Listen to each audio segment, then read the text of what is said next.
Tabé Traoré. Info citer les titres.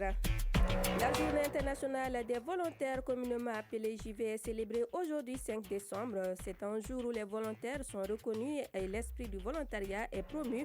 Oumar Touré, conseiller du directeur général de la promotion du volontariat au Mali, nous donnera plus de détails sur cette célébration au plan national dans ce journal.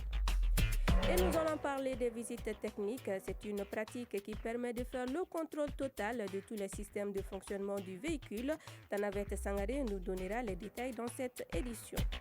L'actualité internationale sera fournie par Sori Ibrahim Traoré en direct. Bonjour Sori. Bonjour Aïssata. Alors, qu'est-ce qui domine les nouvelles à l'international? Alors, nous allons d'abord commencer par le Sénégal. Là-bas, des explications ont été données après la publication d'une liste de médias éligibles dans le pays. Ensuite, nous irons au Tchad où une vingtaine de personnes sont déléguées pour dénoncer l'accord militaire avec la France. Enfin, on parlera de cette promesse de 600 millions de dollars faite par le président américain pour le corridor de Lobito. C'est en Angola, Aïssata Traoré. Voilà donc le sommaire, le développement de ces titres dans quelques instants. Merci d'avoir choisi la chaîne 2 pour vous informer. Mesdames et messieurs, bonjour et bienvenue.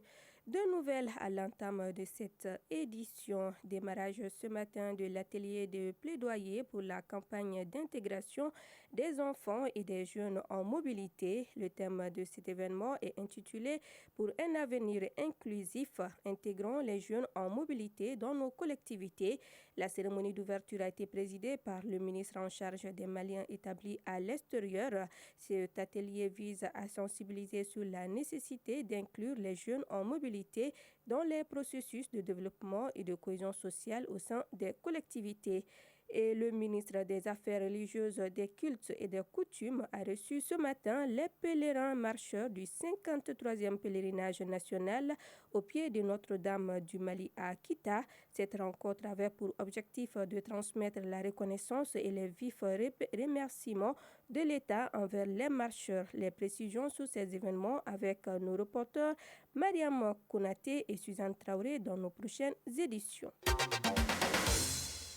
Célébration ce 5 décembre de la Journée internationale du volontariat. Le volontariat a pour objectif de favoriser la promotion de l'emploi aux jeunes sur toute l'étendue du territoire national dans le domaine de la santé, de l'environnement, de l'agriculture, entre autres. Oumar Touré, conseiller du directeur général de la promotion du volontariat au Mali, nous donne plus de détails sur cette célébration. Il est au micro de Aïssata Diarra. Notre mission, c'est vraiment de renforcer l'employabilité des jeunes. C'est la perche que nous leur tendons. C'est l'opportunité que nous leur donnons de servir d'abord le pays, de connaître le pays. Et ensuite, le volontariat stimule le développement personnel. Les volontaires aujourd'hui que nous mettons à la disposition des structures d'accueil à l'intérieur du pays, ils servent, mais ils sont servis également. Pour le caricaturer, ça veut dire quoi concrètement? Ça veut dire le volontaire, c'est un jeune que nous recrutons parce que c'est 18 ans, mais il n'y a pas de plafond parce que nous avons des volontaires du 3e âge. C'est des jeunes que nous recrutons, que nous formons, que nous déployons sur le terrain, que ce soit à Bamako ou à l'intérieur du pays, pour servir.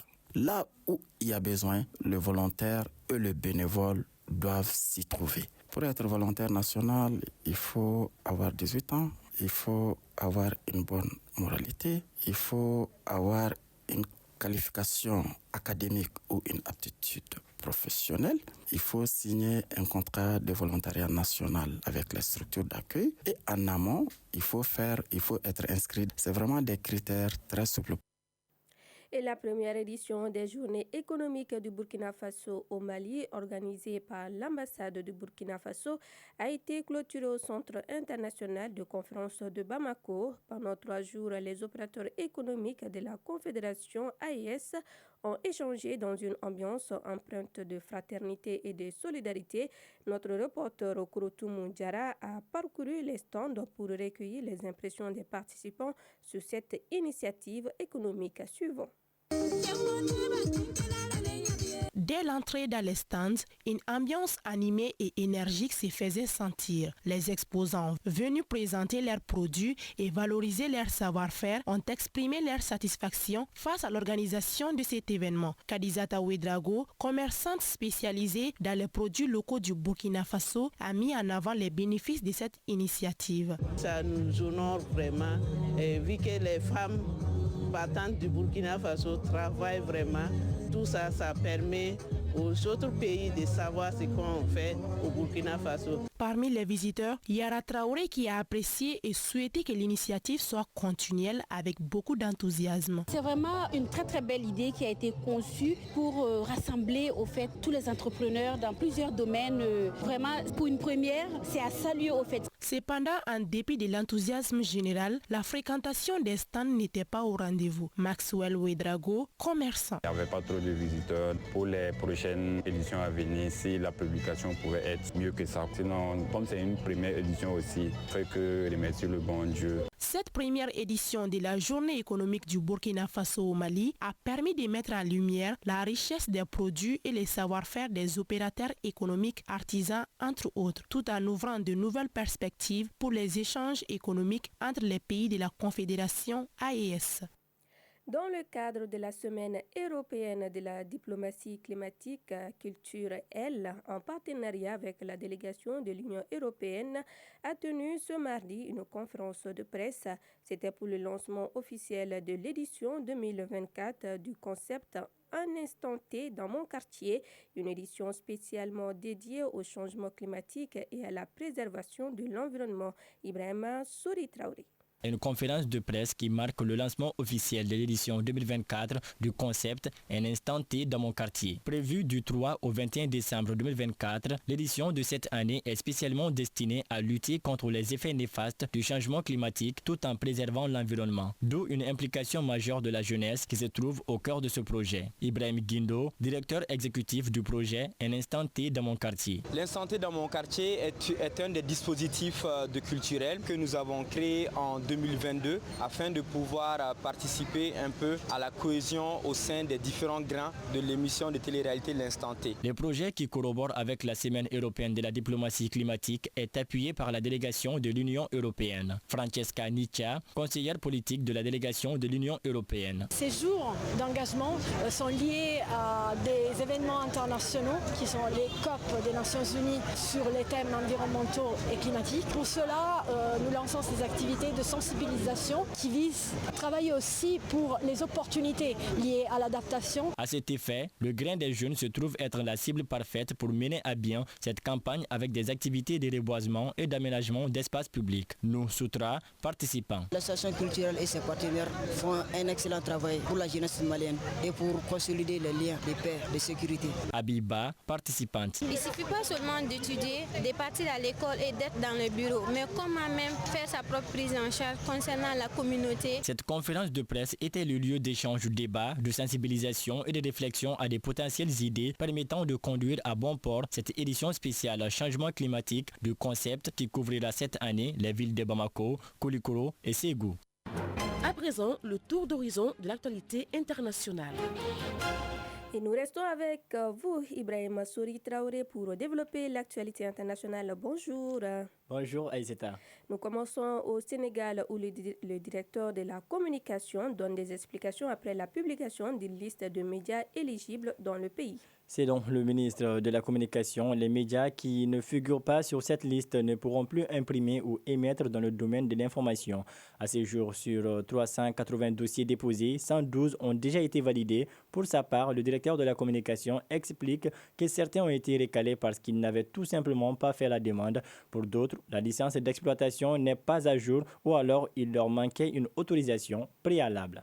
Et au Tchad, une vingtaine de personnes déléguées pour la dénonciation de l'accord militaire avec la France. En effet, le gouvernement a mis en place une commission spéciale chargée de la mise en œuvre de la dénonciation de l'accord de coopération militaire franco-tchadien issu en grande partie du gouvernement et de la présidence. Ces délégués sont chargés du suivi de la décision du président Mohamed Idriss Déby mettant un terme définitif à l'accord militaire qui soutenait la présence de soldats français sur le territoire tchadien. Un accord désormais qualifié d'obsolète et sans plus-value par le chef de l'État, Mohamed Idriss Déby.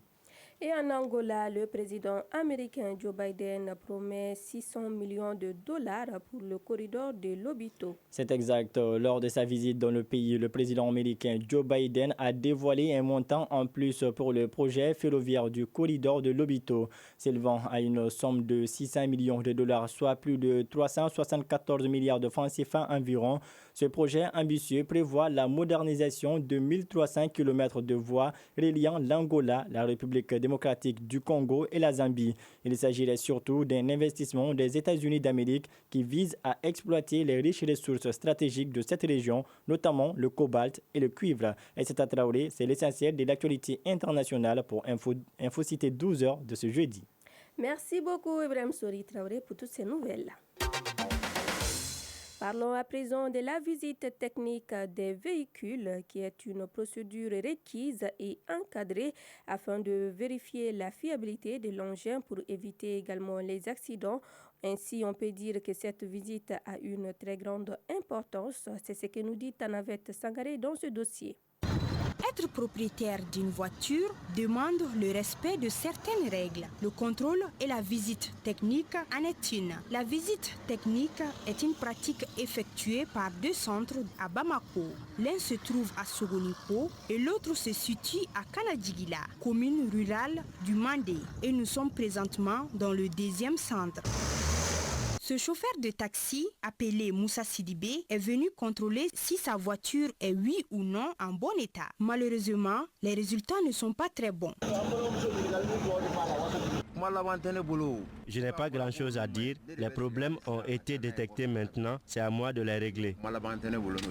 Et oui, le contrôle technique est une étape incontournable dans la vie d'une automobile. Sori Brahima Touré, chef du centre de contrôle technique à Kanadigila. Le plan, c'est quoi? C'est d'abord l'identification. Un véhicule doit avoir un acte de naissance. Après l'acte de naissance, la conformité de la carte grise d'abord est vérifiée. Après l'identification, on a l'enregistrement. Et maintenant, le véhicule est enregistré et encaissé à l'entrée des c'est à 5 000 francs. L'ANASER, c'est à 2 500 sur chaque véhicule engin venu. Donc ça fait les 7 500. Maintenant, c'est à la charge du contrôleur qui est indépendant dans ses jugements par rapport à ce véhicule. C'est la machine qui donne le résultat. À partir de la délivrance, on va avoir toutes les données du véhicule. En cas de résultat d'un taux élevé, le véhicule passe. Dans le cas échéant, dit bon, ça ne va pas. Tous les véhicules sont concernés. Mais ceux qui ne sont pas concernés, ce sont seulement les machines agricoles. En 6 mois de durée de vie concernant les certificats autorisés de circuler pendant 6 mois avec les certificats de la visite technique.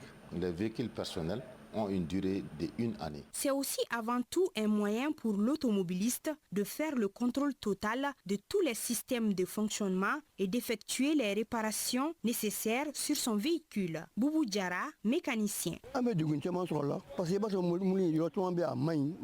Si la visite technique d'une voiture n'est pas faite, c'est très difficile pour le propriétaire de connaître l'état de son engin. Peut-être que les freins ou l'amortisseur ne sont pas en bon état. Ainsi, bon nombre de conducteurs de véhicules ne sont pas sans connaître son importance, mais certains font fi de la loi. Mohamed Habib Ba, automobiliste. Ça nous permet de savoir si le véhicule est en bon état pour circuler sur la route. Connaît Soma Assitanso, automobiliste. C'est pour détecter les défauts de la voiture. Ça va minimiser aussi le risque d'accident. Amadou Mariko, automobiliste. C'est très important. C'est très important, mais je ne l'ai pas fait d'abord. Ce n'est pas le moment. Le défaut du contrôle technique est un véritable casse-tête pour les assurances également. Amadi Diallo, assureur. Elle est également importante dans la mesure où lorsqu'il y a un sinistre, au moment de la déclaration du sinistre, on demande les documents du véhicule. Et parmi ces documents-là, il y a le coupon de la visite technique. Lorsqu'il s'agit, le véhicule en question est assuré en RC, en responsabilité civile. À ce niveau, même si la visite technique n'existe pas sur le véhicule, le fait qu'il y a dommage corporel ou matériel concernant une personne tierce, la compagnie va intervenir, prendre en charge ce sinistre. Maintenant, lorsqu'il y a l'assurance dommage du véhicule engagé, donc si tel est le cas, la partie dommage ne sera pas couverte par l'assureur. Le contrôle technique est un moyen efficace de lutte contre l'insécurité routière dans notre pays. C'est pourquoi il est recommandé pour le bien-être des usagers.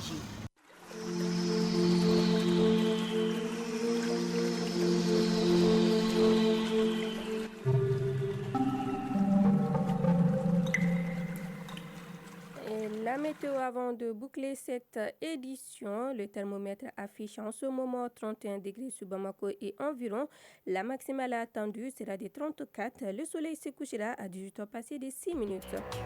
C'est la fin de cette édition qui vous a été présentée par Aïssata Traoré en complicité avec Ibrahim Souri Traoré, une réalisation de Fatmata Togola, Kouroutou Moundjara, mise en nom de Malik Konsaï, mise en ligne Badi Touré, coordination Seydou Traoré, Djefa Diara. Grand merci à vous de nous avoir suivis. Très bonne suite de nos programmes.